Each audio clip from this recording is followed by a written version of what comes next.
Pronto. Oliveira. Parente, gente boa. Eu sou Ezequiel Oliveira. Estamos juntos com você pela Rádio Excelsior da Bahia, Rádio Web Saúde no Ar e também agora com transmissão pelo Facebook. Você acompanha aí o @Saúde no Ar, interage, participa com a gente, traz também a sua história de solidariedade e de ajuda. Estamos juntos aqui no Brasil do Bem, mais uma vez trazendo o Sérgio Simões, aqui ele que faz parte da equipe, né, de voluntários, de pessoas também que coordenam aqui em Salvador, PEP, Programa Educação pela Paz. Mais uma vez, bem-vindo, Sérgio. Muito obrigado, Patrícia. Para mim sempre é um prazer estar nesse programa, que geralmente ele é mágico. Vamos ver hoje como é que vai ser. Como é que vai ser, né? Sempre trazendo pessoas diferenciadas, instituições e organizações que também estão aí fazendo o Brasil melhor. E outro Sérgio hoje, né? Também o Sérgio Lima Oliveira, que é corretor de imóveis, life coach, e ele é diretor-presidente da CCI, uma organização que vocês vão ter a alegria de conhecer e saber também como podem ajudar. Bem-vindo, Sérgio Lima. Com muita satisfação, Patrícia, que a gente está nesse programa que abre as portas para se publicizar trabalhos como o nosso, que é de muita importância para a nossa sociedade, né? Com certeza, né? Ajudar as crianças e as famílias também, sobretudo as crianças com necessidade tão especial que estão em tratamento em relação ao câncer. E Ezequiel, bem-vindo também no programa Saúde no Ar, diretor executivo do programa, e também ele que faz, é o nosso, sempre aqui às sextas-feiras, também com saúde e cidadania, e que nesse período estamos com um convite especial aí também para os ouvintes, para participarem do primeiro workshop Ressignificar. Bem-vindo, Ezequiel. Bom dia, Patrícia, bom dia, Sérgio Simões e Sérgio Oliveira, olha só, 2 Sérgios. E bom dia a todos os ouvintes, paz e luz para todos. Estamos hoje na companhia do Tesoura, né, que está aí já se preparando. Bem-vindo também, Tesoura, aqui na operação de áudio. A partir de segunda-feira, já substituindo o Ivan Marques, hoje pela primeira vez aqui no programa. Bem-vindo também.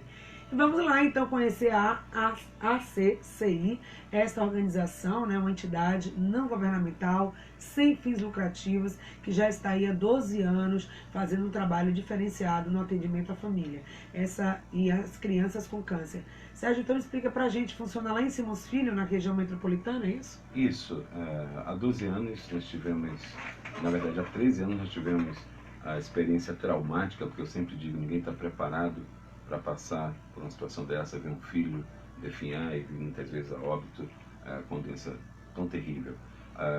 Mas essa experiência nos levou a não somente ficar mais sensível, mas perceber também o que estava acontecendo em outras famílias que, diferente da nossa, nós não somos ricos, mas não faltou nada para o nosso filho, uma família estruturada, com a base espiritual sólida, e a gente, na oportunidade, teve a condição de perceber que essa não é a maior parte da realidade do que a gente vê por aí, né? As famílias sofrem com diversas situações da nossa sociedade, droga, criminalidade, prostituição, desemprego, que agrava mais ainda um momento difícil que é a luta contra o câncer infantil. Então, sua criança, seu filho, na época, tem 3 anos, né, quando vocês descobriram. E qual é o primeiro recado, assim, para as famílias no momento que tem um diagnóstico como esse? Você falou rapidamente que não é fácil, mas o quanto não foi fácil saber buscar apoio e como é que você fez essa passagem, ressignificou, na verdade, né? Aquilo que vinha acontecido poderia ser um drama pessoal e também familiar, em algo que pôde oportunizar a famílias a também saber lidar, aprender a lidar com essa situação. Como é que foi essa passagem da doença à instituição? Na verdade, eu tenho que admitir aqui, compartilhar com vocês, com seus ouvintes, que nós chegamos a ter que buscar ajuda médica. Eu entrei em depressão porque o sentimento era muito forte em relação ao luto, né? Só que justamente percebemos que a válvula de escape para esse momento de dor seria pensar no outro, né?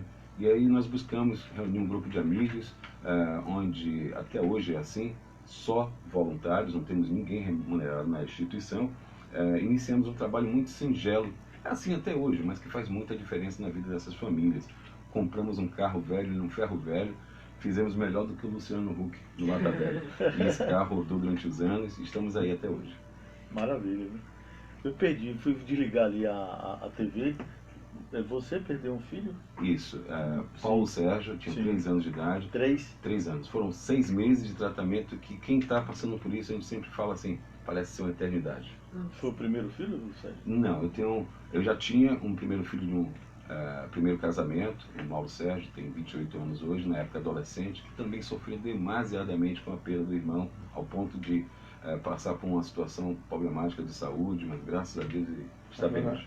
O que é que você fez com esse carro, velho? Qual a relação dele com a CCI? A gente percebeu, justamente naquele período ainda do tratamento, que havia uma problemática que tinha que ser trabalhada, a questão da logística de transporte das crianças na região metropolitana. Aqui em Salvador existem diversas instituições assim maravilhosas, que eu destaco o GAC, o NASCE, a própria antiga Eric Louf, agora a Solange Fraga, que pertence à Santa Casa Misericórdia, que acolhem quem vem do interior mais distante. Mas quem mora na região metropolitana, em tese, entende-se que dá para ir e voltar, né? Mas aí imagina o seguinte, de ônibus, no transporte coletivo, no horário de pique, é extremamente complicado. Muitas vezes as prefeituras do interior disponibilizam aqueles veículos que são conduzidos por aquele indivíduo que fez campanha para um vereador e naquele acerto ele conseguiu um contrato, encostou o carrinho dele lá na Secretaria de Saúde, mas é uma pessoa que não tem a expertise, o entendimento, a sensibilidade para conduzir tais pacientes, e às vezes o próprio veículo não é adequado. Você imagina essa situação. Então começa daí, de ver esse olhar da questão do transporte. Então é em torno disso, desse serviço, que pode parecer uma coisa simples, mas muito significativa por todos os aspectos que você falou, que começa a instituição. E a partir daí, como é que ela foi evoluindo? Hoje, qual é efetivamente o serviço, o apoio que vocês oferecem a essas crianças e os seus familiares?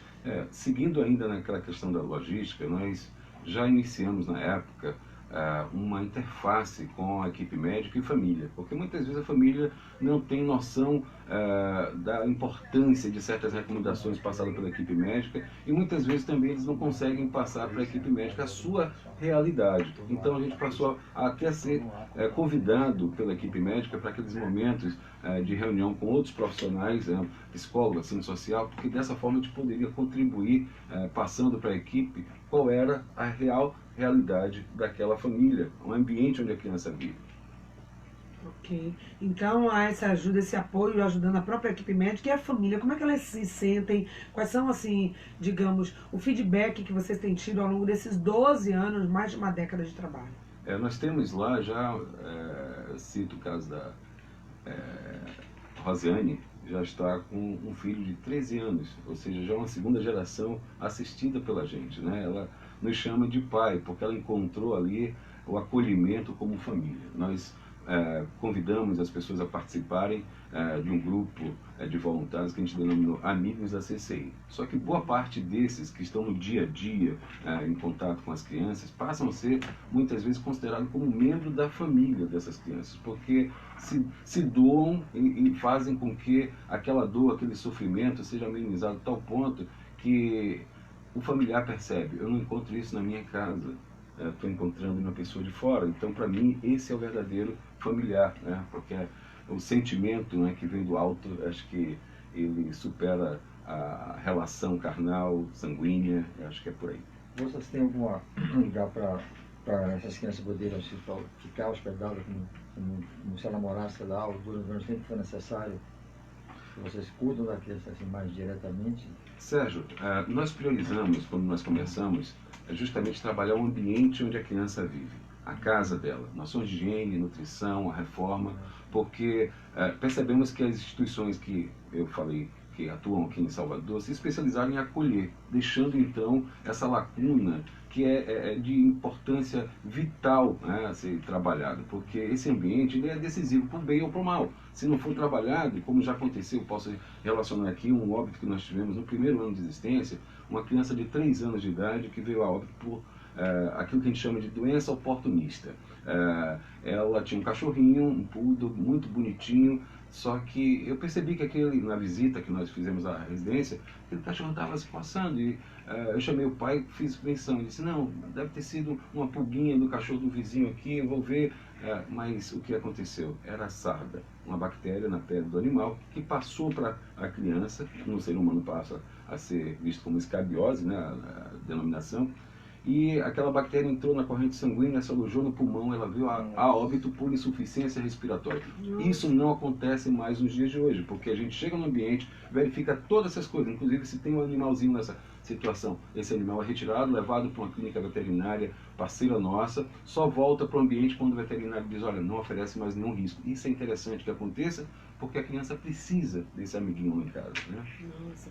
Sérgio, um outro aspecto importante, não sei se vocês trabalham ainda com isso, é tirar essa criança desse ambiente só de médico, dessa rotina de hospital, de ir para fazer, imagina, para uma criança, para um adulto já é difícil, repito a falar disso, para uma criança às vezes sair da rotina de escola e estar convivendo só com pessoas que vão estar ali fazendo exame, e ela sair para um ambiente que não vai oferecer para ela nenhum risco a seu aspecto clínico, isso revigora. Como é que vocês têm trabalhado com isso? Trabalhamos muito isso, porque nós percebemos que um coração alegre revigora, né, a alma. Isso é até bíblico, né? Nós costumeiramente realizamos atividades de recreação na nossa sede, passeios, né? Mas eu destaco uma coisa, você falou realmente, a rotina é de dor, de sofrimento, eu posso dizer até de tortura. Infelizmente, nós vivemos em um país que não é de primeiro mundo, porque em país de primeiro mundo, diagnosticado o câncer, antes de se iniciar, por exemplo, um processo de quimioterapia, é colocado um dispositivo chamado PICC, ou photocard, onde o paciente fica muitas vezes 1 ano, 2, até todo o tratamento sem ser furado para pegar acesso, para colocar a medicação. Isso evita aquela tortura que é realmente pegar o acesso. Eu tive uma experiência onde uma mãe não pôde acompanhar a criança no tratamento, porque ela tinha um agendamento no SUS, para dar entrada no processo do benefício, né? Eu disse, não mãe, eu vou levar as outras crianças, as outras mães, deixa ela aqui com outra mãe no carro, eu vou para o hospital com a criança e fico lá te aguardando. Aquela criança, ela foi colocada nas mãos da enfermeira mais experiente lá do Martagão Gesteira na época, e essa senhora, enfermeira muito experiente, infelizmente, não conseguiu pegar o acesso, mesmo furando a criança em todos os lugares que você imaginar. No início, a criança, ela criava resistência, ela reagia, né, àquele momento de dor, mas depois de um tempo ela se entregou, ela parou, ela entrou numa inércia que aquilo me partiu o coração, né? Então eu digo para as pessoas, olha, nós temos que realmente buscar pensar e repensar a nossa posição, até política, porque infelizmente o nosso país é um país rico, mas o nosso povo sofre muito com essas coisas. O dispositivo que custa R$ 1.100 a unidade, se fosse comprado em grosso para ser colocado à disposição através do SUS, deveria ser muito mais barato. E aí a gente vem com essa fala, né, que somos resilientes, que o brasileiro consegue suportar tudo, passar, ressignificar suas dores. Não é disso que estamos falando. Estamos falando de respeito, de qualidade de vida, de mais dignidade, mais humanidade no atendimento. E que bom que essa ONG tem um olhar, ou seja, vai além de fazer só o trabalho voluntário, é um trabalho humanizado, um trabalho corpo a corpo, e que acaba sendo também uma fonte de inspiração para que outras pessoas e organizações possam fazer um trabalho dessa mesma forma. Ezequiel. Eu estou ouvindo aqui, Sérgio, e estou me lembrando, Sérgio, eu trabalhei 15 anos no Aristides Maltês e vi a dor e o sofrimento das pessoas com câncer. E a gente sabe que o câncer é a segunda causa de morte no mundo, e a expectativa para 2030 é que seja a primeira. E teve um momento aqui, a semana passada até, que eu escrevi um artigo falando exatamente da situação do câncer. Há situações evitáveis, há situações que é genética, mas a gente compreende, mas há situações evitáveis. E o que a gente percebe na nossa sociedade, aí agora não é só a brasileira, é toda a nossa humanidade, é que o capital é o centro e não o humano. Esse é o grande problema da humanidade. No momento que nós encontrarmos um sistema que coloque a humanidade no centro, a gente não vai ter, assim, vários problemas serão evitáveis, não tenho dúvida. Porque no momento que você coloca, por exemplo, sobre essa história de um dos catéteres, né, e o sistema financeiro ele encontra apenas o capital, ele não encontra o humano, a gente vai encontrar esses problemas. No momento que a gente entende que apenas 15% da população brasileira vive em condições chamadas apropriadas e 85% não, aí a gente vai entender que a dor e o sofrimento ele reverberam em muitos problemas e aprisiona as pessoas na dor e no sofrimento. É feito o cachorro correndo atrás do rabo. Então imagine sair de uma situação de escassez, não é fácil. Às vezes as informações estão todas ali registradas e a gente precisa ressignificar isso. Ressignificar isso, mas de uma forma assim, cortando na própria carne, é a expressão mais adequada. Cortar na própria carne, aí agora vai um recado para os líderes, empresários, é entender o seguinte: o que você faz traz benefício para a sociedade? Se a resposta for sim, você está no negócio da luz. Se a resposta for não, reveja.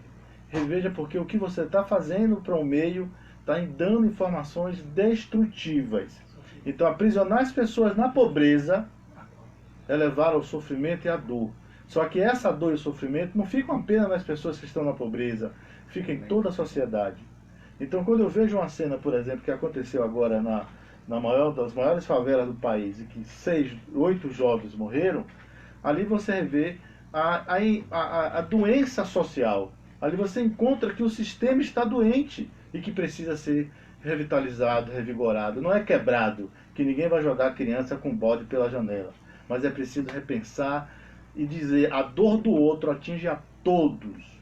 Todos, e não apenas para quem está na favela, não apenas para quem está na pobreza. Então a reflexão é o que a gente precisa levar, e esse programa tem esse intuito, Sérgio, de evidenciar aqui sempre as instituições e as pessoas que fazem alguma forma para tentar ajudar com sua ação solidária a minimizar essa dor e sofrimento. Então você está de parabéns.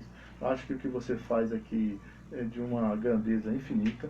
Né? Tudo que a gente faz para realmente ajudar as pessoas a ressignificar suas dores e sofrimento é o caminho da evolução. Parabéns, meu irmão. Mas uma pergunta séria. Você pode lembrar assim, alguma história de alguma criança que te emocionou muito, que você acha que vale a pena contar para algo assim dessas que a gente não esquece? São tantas ao longo de 12 anos, até porque justamente por estar vivendo, convivendo no dia a dia, a gente experimenta muitas vezes sentimentos íntimos dessas crianças, eles compartilham conosco, né? Mas eu vou compartilhar uma situação que nós vivemos. Foi bem dito pelo Ezequiel, nós podemos fazer e seremos cobrados pelo que fizemos ou pelo que deixamos de fazer um dia, mas por menor que seja a sua contribuição, por mais significante que possa parecer, na verdade, né, ela tem valor. Nós começamos lá atrás com uma situação que nos motivou, e eu quero aqui até fazer a referência a um dos nomes mais renomados, né, na verdade, uma das figuras mais renomadas da luta contra o câncer na Bahia e no Brasil, a doutora Núbia Mendonça, a primeira presidente do GAC, fundadora do GAC, junto com o Dr. Roberto. Ela foi uma das pessoas que Deus colocou em nosso caminho na época do tratamento do nosso filho. E meu filho veio a óbito alguns meses depois. Eu voltei lá para ouvir a voz da experiência e disse: doutora, eu caí na besteira de falar assim: doutora, nós compramos um carro velho, estamos reformando, foi uma Townerzinha que nós compramos literalmente num ferro velho. Não funcionava, levamos rebocado lá para Simões Filho, convidamos os amigos que participaram daquilo que a gente chama de corrente do bem, né? Pessoas até que eu não conhecia participaram daquele processo. E eu falei para ela: eu sei que não é muita coisa, mas vamos começar. Ela não deixou eu terminar. Ela: para, é muita coisa assim, Sérgio. Eu vou te mostrar que pequenas ações têm um poder extraordinário. Ela me fez relembrar uma situação que eu vivi na Clínica Onco, que fica de frente ao Hospital da Bahia, hoje pertence ao Hospital São Rafael. Era uma clínica onde ela era uma das diretoras.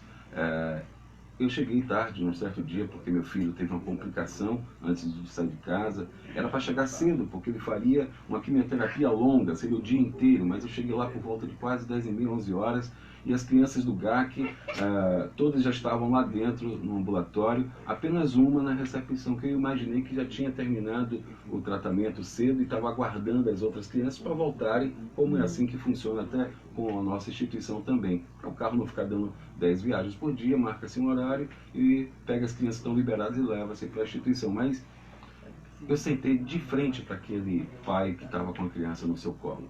Na verdade, a criança estava debruçada sobre o tronco e o pai foi se ajeitar porque doeu as costas. A cadeira que ele estava sentado era aquela cadeira que não tem aquele recosto convencional. Tem aquela curvatura, fica meio côncavo. Doeu as costas dele, ele foi, se ajeitou, botou a criança ereta, sentado na perna dele. Quando ele fez isso, a cabecinha da criança despencou, porque ela não tinha força sequer para sustentar a própria cabecinha.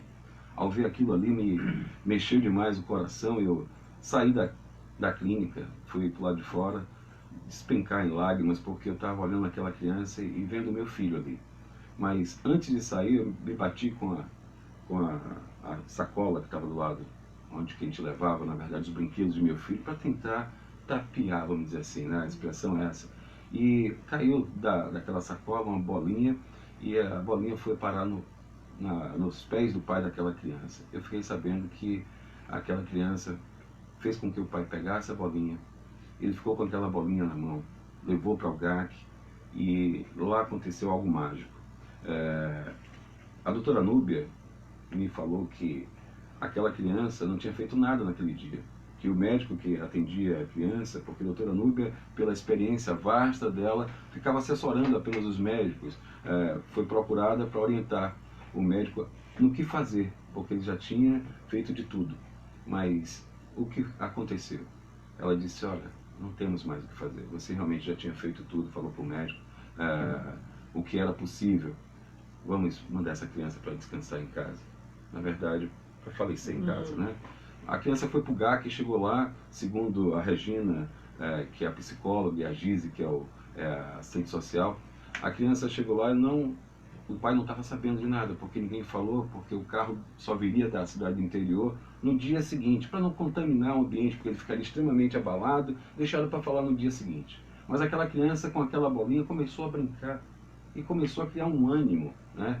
E no dia seguinte, quando a assistente social e a psicóloga foram até o apartamento para conversar com o pai, e o menino estava muito espertinho. Ninguém nunca questionou a doutora Núbia em 32 anos de GAC. Tiveram coragem de ligar para ela e perguntar: doutora, tem certeza, é isso mesmo? Porque ele está tão espertinho. A doutora Núbia teve a humildade e a hombridade de não apenas pedir que levassem novamente aquela criança para ser novamente observada, mas ela me falou que tinha acontecido. Aquela bolinha que custava 50 centavos, aquelas bolinhas que tem naquelas máquinas que você bota uma moedazinha e pula, foi uma daquelas bolinhas. Aquela bolinha mudou a história daquela criança. A doutora Núbia me perguntou: Sérgio, quanto custa aquela bolinha? Eu disse: doutora, 50 centavos. Você sabe como é que está aquele menino? Que ela não me contou o resto da história, né? Eu disse: doutora, eu fiquei calado. Na verdade, eu não consegui falar, porque o meu filho estava muito melhor do que aquele menino e veio a óbito. O meu silêncio disse tudo a ela. Ela balançou o dedo na minha frente e disse: ele não morreu não. Ele está vivo e está quase curado. Vou te contar o resto da história, que foi o que eu acabei de falar. Aconteceu com o menino que voltou para a análise e perceberam que, na verdade, o menino estava entrando em depressão profunda pelo todo o sofrimento que vinha passando. Hoje aquele menino está curado. Aquela bolinha de 50 centavos mudou a história daquele menino. Que coisa, você viu, né? Agora, a outra pergunta: e como você se sente em fazer essas coisas? Porque você faz isso por puro amor, por humanidade. Que sentimentos se despertam no seu coração, nas pessoas que estão envolvidas? De uma extrema alegria, Sérgio, que não dá para descrever em palavras, né? Às vezes a gente, claro, tem os altos e baixos, a dificuldade de todo o processo, a entidade não tem um centavo de dinheiro público, apesar de ser totalmente registrada. A gente marca uma reunião de diretoria, muitas vezes o pessoal prioriza outras coisas, não participa, e a gente tem muitas vezes, em vez de ajuda do poder público, nós somos às vezes até perseguidos, porque não nos envolvemos com política. Isso nos entristece muito e às vezes dá vontade de parar com tudo. Só que de vez em quando a gente toma uns tapas de luva de pelica e diz: ó, não é por aí não. Fica aí. Olha, até porque eu vou não é o trabalho aproveitar de que vocês, essa né? deixa de Sérgio, essa história da bolinha que é fantástica. Tem várias histórias assim. Isso é um milagre. A gente às vezes não consegue compreender, mas uma história que você traz aqui, isso é uma história de um milagre. E no momento que nós entendermos, aprofundarmos que somos trinos, corpo, mente e espírito, pode ter absoluta certeza, seremos capazes de remover montanhas, como o próprio Jesus Cristo nos falou. E eu queria, Sérgio, dizer para o ouvinte que esse mês de dezembro é um mês que a gente sempre faz o dezembro solidário. Cada mês é um mês de uma cor, né? Outubro rosa por conta do câncer de mama, novembro azul por conta do cada um. E esse mês de dezembro a gente tirou aqui no Saúde no Ar para fazer a campanha Fazer o Bem Faz Bem. Então a gente chama de Dezembro Solidário. E estamos lançando os cards nas redes sociais, trazendo as instituições como a sua, que evidencia a solidariedade, a capacidade de ser solidário e transformar vidas, né? E dizer para o ouvinte que, assim como a instituição ACI, não é assim? A CCI também tem dificuldades, o Saúde no Ar também tem dificuldades. E a gente tem, ao longo desses 5 anos, levando uma informação construtiva, que a gente acredita que a informação construtiva é que significa, que modifica, educativa e, sobretudo, é baseada em evidências. Não dá para a gente estar evidenciando informações que não sejam verdadeiras. Mas tem momentos para tudo. E, infelizmente, chegou o nosso momento. Estamos aqui no programa de rádio até o dia 25 de dezembro. O ano que vem o Saúde no Ar não estará mais presente aqui no programa Saúde no Ar. Eu quero começar a avisar a população sobre isso. É realmente um momento muito assim, difícil para a gente, né, para dizer isso, inclusive no ar, porque são 5 anos, quase 6 anos de muita luta, e trazendo muitas instituições, pessoas, líderes, e todo mundo colaborou de alguma forma para que esse trabalho fosse evidenciado. Então aqui é uma imensa gratidão plena a todas as pessoas, todo mundo, a todos os convidados, a todos os colaboradores que estiveram do nosso lado, que colaboraram para que esse projeto de sonhar em construir uma sociedade saudável e lá na mais profunda da singularidade da verdade e evidenciar os caminhos realmente para levar essa sociedade saudável e próspera. Tentamos e vamos continuar nas redes sociais de uma forma muito lenta. Eu costumo dizer, vamos colocar o Saúde no Ar na cápsula do tempo e no momento apropriado que a gente ressignificar financeiramente, vamos voltar. Então aqui a minha gratidão ao grupo da Rádio Excelsior, a Igreja Católica, por ter recebido a gente, por ter colaborado com esse projeto, que é um projeto da humanidade. A gente aqui trouxe pessoas e instituições de todas as religiões e todos os conhecimentos que de alguma forma possa realmente evidenciar o bem comum e a paz. O bem comum é possível. Eu não vejo outro caminho senão esse para a humanidade, porque tudo reverbera em todos. Todas as informações são registradas em todos. Um dia a humanidade vai compreender isso com mais clareza. A física quântica está trazendo cada vez mais evidências sobre isso. E a paz é o caminho que nos leva à conexão com essa luz divina, com esse onipotente, onisciente, onipresente que é Deus. Então, Sérgio, a gente é um pesar para a gente, porque eu não gostaria, Patrícia também, ela depois vai ver qual caminho, qual é a emissora que ela vai, como é que ela vai fazer, mas a gente fica aqui no programa, na Rádio Excelsior, até dia 25 de dezembro. E estamos também para tentar, vamos dizer assim, ressignificar financeiramente, seguir na nossa jornada. Estamos fazendo o primeiro workshop do Saúde no Ar no dia 13, uma data muito específica, no 13, né, até para ressignificar esses valores de números, entre outras coisas, e que a gente encontre uma possibilidade de lá as pessoas, junto nesse encontro com 50 pessoas, possa compreender e entender que existe sim algumas alternativas para ressignificar. Uma delas é a meditação guiada, que vai estar lá. Outras, a terapia comunitária integrativa.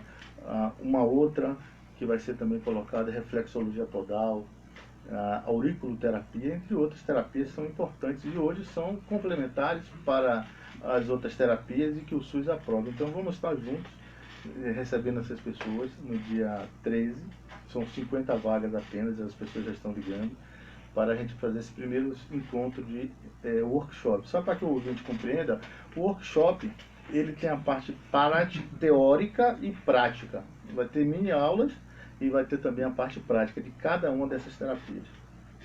Ok, tá feito o convite, os ouvintes estão recebendo, inclusive, aí pelas redes sociais. No convento, ele está perguntando onde? No convento, para a gente escolher um bairro central, mais central da cidade, que é o Convento dos Capuchinhos. É um espaço maravilhoso, tem um museu lá dentro lindo, é um espaço que tem ar-condicionado, tem uma área verde muito bacana. E a gente está cobrando uma taxa de R$ 50, porque a gente tem todo um custo de terapeutas, workshop, o coffee break, entre outras coisas, para cobrir só essas despesas. Então a gente está cobrando R$ 50 para que a gente consiga fazer isso, e esse será o primeiro, porque a minha ideia é que possa levar isso para as escolas. Porque, Sérgio, acredite, a meditação na primeira infância ressignifica e evita traumas. Que os diretores das escolas compreendam isso. E não apenas a meditação, mas outras práticas. Então, eu vou me lançar nesse mundo, que eu acredito nisso, e quero ser um elemento de luz nesse mundo e ajudar as pessoas a amenizar a sua dor e o seu sofrimento. E encontrar o caminho da prosperidade só com essa luz divina. Fizemos isso aqui 5 anos pelo rádio e a gente aos poucos vai fazendo isso pelo mundo. Cada um fazendo a sua parte para um mundo melhor. E aí eu quero chamar o Sérgio, também o outro que está aqui com a gente, para falar um pouco das ações, inclusive da corrida, né, colorida que vocês fazem, que é um momento de integrar toda a comunidade, já que vocês prestam essa assistência psicossocial, inclusive jurídica também lá na instituição.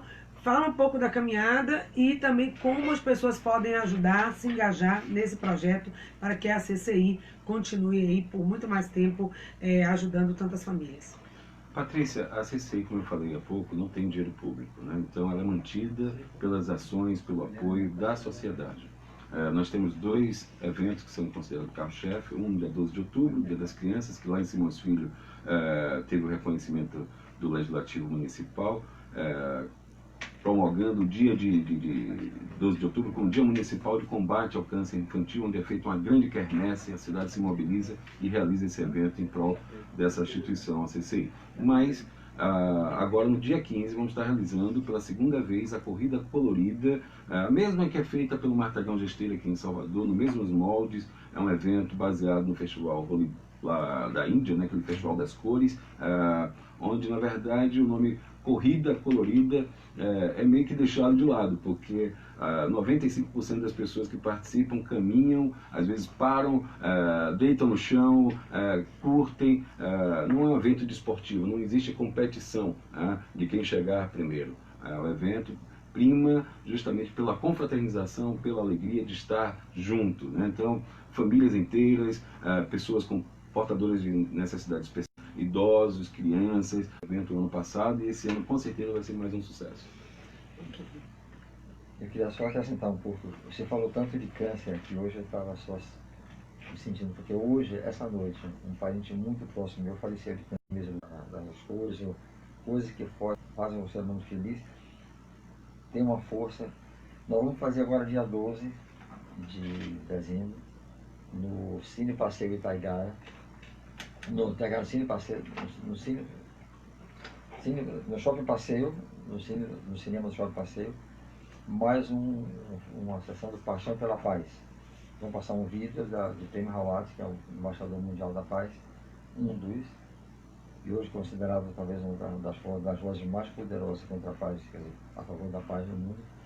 E um documentário de eles falando sobre paz e sobre como isso afeta a nossa vida, afeta todo o nosso bem-estar, afeta tudo. Então, é grátis, quem quiser ir, às 18h30 às 20 horas, vai passar o filme e vai ter alguma interação, por isso que vai ser um filme com interação, é totalmente grátis. A gente faz isso para essa ideia de o que o Prêmio Rawat faz. Ele começou a falar sobre paz com 4 anos de idade, na Índia. Hoje ele tem 61, mas o que ele fala não é nada indiano, é coisa mundial. O que ele fala é que não é nada de novo, é que a paz está dentro de cada um. Isso não é novidade. Todo mundo fala isso, Sócrates fala isso em 400 a.C., todo mundo fala isso. O que eu gosto do que ele fala é a maneira que ele fala. Com a linguagem do século XXI, ele se veste no século XXI, a maneira que ele fala toca o coração. Não é só palavras, não é só teoria. E às vezes eu já tive com ele diversas vezes em minha vida, graças a Deus, e às vezes eu tive a oportunidade de ver ele falando de perto, e a sensação que eu tenho é que ele não está falando uma teoria, ele está falando uma coisa que ele vive. Esse é o diferencial. Quando ele fala de paz, você olha nos olhos dele, ele está Em paz. e regozijando Sim. pela vida. Mas é assim mesmo. Então, quer dizer, quando a mensagem vem do coração, toca o coração. Sim. Quando vem de uma intelectualidade, fica Vazio. Tem que vazio. tem que viver. É isso Então, mesmo. estou convidando todos a assistir esse filme dia 12 de dezembro. Vai ser o nosso encerramento do ano, nossa atividade esse ano. Grátis, quem quiser ir lá. E na saída vai ter um brinde de Natal para cada pessoa que for lá. Que Bom, bacana. maravilha. Então vamos aí Ele quer anunciar também parte do voluntário. Isso, desses 4 minutos finais tem uma reunião importante, né, que vai acontecer, reunindo outras instituições, do qual a CCI foi convidada. Você pode falar suas considerações finais também, dizendo como as pessoas que puderam acompanhar hoje, conhecer um pouco dessa história, não só da bolinha mágica, mas de tantas outras que estão lá na instituição, podem conhecer de perto e ajudar a CCI. Meu filho é publicitário e no meio publicitário se fala, quem não é visto não é lembrado. Então, eu sempre digo, se você quer ajudar, nos procure e nos visite, na verdade, porque a doação que você pode fazer eletronicamente, sem estar lá presente, é importante, mas com certeza, você conhecendo, você passa a ser um multiplicador da ideia de fazer o bem. E como foi dito aqui, aquela frase meio clichê, mas que é verdadeira, né, que fazer o bem faz bem, eu quero só fechar aqui a minha oportunidade em colocar uma experiência de uma voluntária. Ela chegou, uma engenheira química do Polo, depois de ter assistido uma palestra, porque também nós fazemos palestras gratuitas, se alguém desejar levar a nossa palestra que fala sobre responsabilidade social individual, estamos à disposição. Ela assistiu a palestra na empresa e nos visitou. Passou uma tarde conosco e no final ela disse, seu Sérgio, eu quero ser voluntária, conte comigo para o que você quiser. Nós tivemos uma situação onde comemoramos os aniversariantes das crianças lá, como a gente sempre faz, só que quando alguma criança nossa não está conosco, porque está internada, não participa da festinha porque não teve condição, a gente leva o aniversário para ela, a festinha, no hospital. Fechamos, fomos lá com essa menina, porque as duas outras que me acompanhavam não estavam em condição, estavam impedidas. Eu chamei ela, disse, vamos comigo e tal, vestido de palhaço. Ela aceitou, foi, só que meio relutante ainda assim, mas foi. Ao sair de lá, no retorno, ela chorou no carro e disse, seu Sérgio, foi a melhor coisa que poderia ter acontecido na minha vida. Ninguém na minha família sabe, mas alguns dias atrás eu tentei suicídio. Pense aí. E essa oportunidade que a CCI nos deu, me fez repensar a vida. Fazer o bem faz bem. Com certeza, absolutamente. Totalmente. Gente, vamos aqui falar um pouco da ACCI. Como colaborar? Você tem o Banco do Brasil, a agência 4277, dígito 3, com a conta 8198-1. Eu vou repetir, ó. Banco do Brasil, agência 4277, dígito 3, conta 8198-1. Ou você também pode entrar na internet pelo www.vivofelizacci.org. Eu também, para ver o telefone, o fixo é o 3298-4995, 3298-4995. Tem um celular que é o 981-38-3118, 981-38-3118. Então, vamos ser multiplicadores do bem. Eu peço perdão a vocês, aos ouvintes, já tinha me despedido, mas amanhã, dia 5, Dia Internacional do Voluntariado, vai estar acontecendo aqui na Garibaldi, no Largo da Garibaldi, no SECOM, a criação, na verdade, o lançamento do Comitê de Valorização do Voluntariado aqui na Bahia. Instituições de grande porte, como Martagão Gesteira, as Obras Essenciais de Manduce e outras entidades estão participando. A gente convida toda a sociedade, vamos estar com um café da manhã e depois debatendo como a gente pode colaborar para a edificação de uma cultura adequada em relação ao voluntariado. Então, feito o convite, então amanhã tem essa reunião, dia 12 tem a PEP, com esse evento também tão importante. Dia 15 tem a caminhada colorida lá em Simões Filho, dia 13 tem o nosso Ressignificar, muitas coisas acontecendo, tudo isso é fazer Ainda essa tem um grande cartão corrente do bem. interativo, quer dar um presente de Natal? Vá na internet, serviçosaudeноar.com.br. E detalhe, você escolhe seu cartão digital, interativo, e pode escolher a CCI para ser a instituição que você Exatamente, já tem pode incluído lá no doar cartão e lá interativo. tirar depois uma foto e dizer assim, ó, estou dentro da rede Brasil do Bem. Ok, gente, Saúde no Ar de hoje fica por aqui. Um grande beijo no coração de todos vocês. E vamos fazer a corrente para que esse programa tem 5 anos. Ezequiel anunciou o fim do programa aqui na Rádio Excelsior da Bahia até o dia 25 de dezembro. Mas você, ouvinte, que acompanhou essa história, ajudando também dessa forma, quem sabe consiga manter o programa aqui mais tempo, se você também a cada dia tem sido beneficiado com as nossas informações. Beijo grande. Amanhã estaremos de volta, né, com mais um programa Saúde no Ar. Até lá às 9 horas. Acabamos de falar da saúde no ar. A Bíblia diz